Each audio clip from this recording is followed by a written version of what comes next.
Hello and welcome to the Hammond-Harwood House Museum. My name is Rachel Lovett. I'm the curator and assistant director here at the museum. This holiday season, we encourage you to participate in all the museum has to offer. So the Hammond-Harwood House was built in 1774 for a gentleman planter by the name of Matthias Hammond.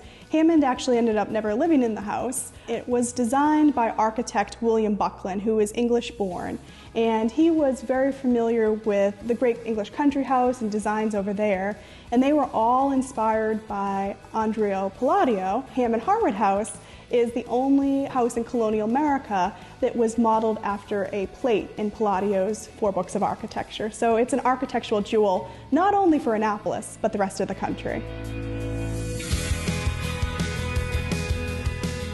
The Lockerman family moved in 1811. They would have decorated much more sparsely than what we do in our own homes. They may have had a tabletop tree. Richard Lockerman, the father of the family, he was of Dutch ancestry, and they were some of the earliest to adopt Christmas trees into their cultures.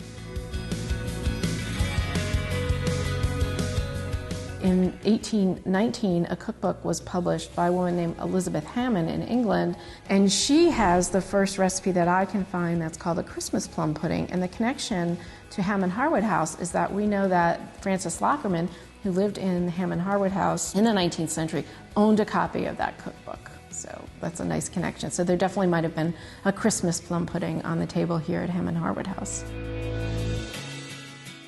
We are hosting an event called Dining with the Lockermans on December 11th at 4 p.m. And we are going to be looking at the traditions that went into dining, not just for Christmas time, but all times. So we're going to be spending a lot of time in the breakfast room as well as here in the dining room, but also in the kitchen, looking at all the work that was involved in creating these elaborate meals, especially at Christmas time when there was so much going on. And who was doing that? We know that there were enslaved workers here who were preparing all of that food.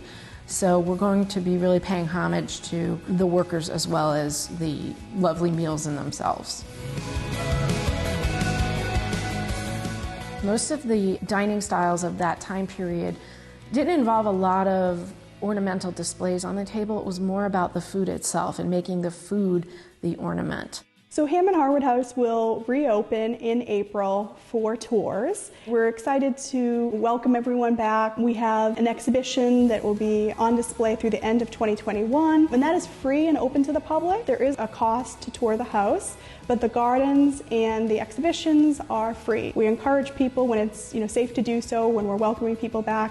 We would love to have them at the museum.